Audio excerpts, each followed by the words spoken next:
কেমন আছো বন্ধুরা? আশা করি সবাই ভালো আছো। আবারও চলে এলাম মায়ের রান্নাঘরে নতুন একটা রান্না নিয়ে। তো আজকে আমি বানাবো কাঁচা আম দিয়ে কাতলা মাছের পাতলা ঝোল। তো চলো দেখে নাও কী করে আমি বানাই। সবার প্রথমে এখানে আমি মাছে নুন হলুদ মাখিয়ে নেব। হলুদের গুঁড়ো, নুন। এবারে মাছে নুন হলুদটা ভালো করে মাখিয়ে নেব। আমি এখানে কাতলা মাছ ব্যবহার করছি, তোমরা চাইলে রুই বা পোনা মাছও নিতে পারো। কড়াই দিয়ে দেবো সাদা তেল।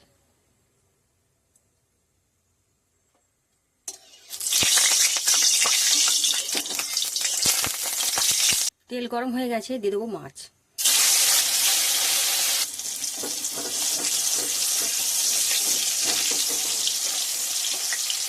মাছটা ভালো করে লাল লাল করে ভেজে নেব।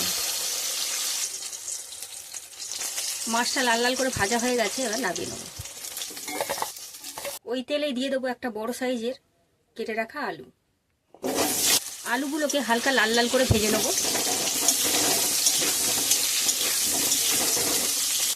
তো বন্ধুরা, তোমরা দেখতেই পাচ্ছ আলুগুলো হালকা ভাজা হয়ে গেছে।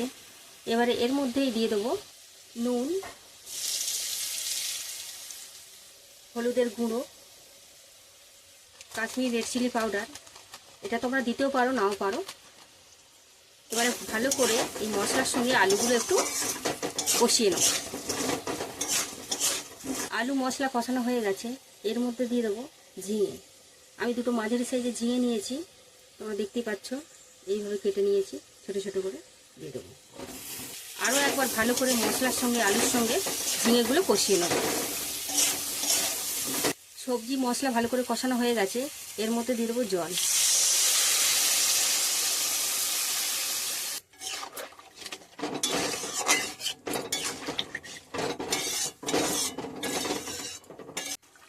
ঝোলটা ফুটে উঠেছে, এবারে দিয়ে দেবো হাফ কেটে রাখা আম আর দুটো কাঁচা লঙ্কা।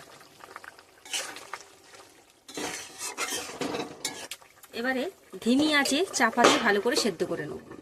মিনিট 5 হয়ে গেছে, এবারে চাপাটা খুলে দেখে নেব।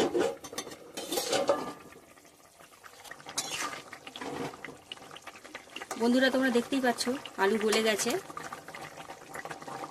এর মধ্যে দিয়ে দেবো ভেজে রাখা মাছ।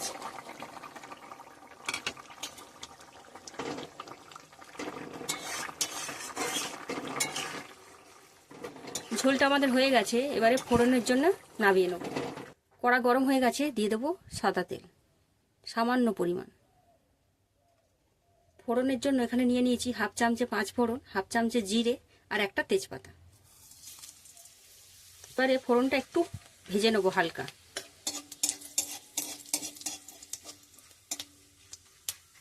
হালকা ভাজা হয়ে গেছে, এবারে ঢেলে দেবো ঝোল।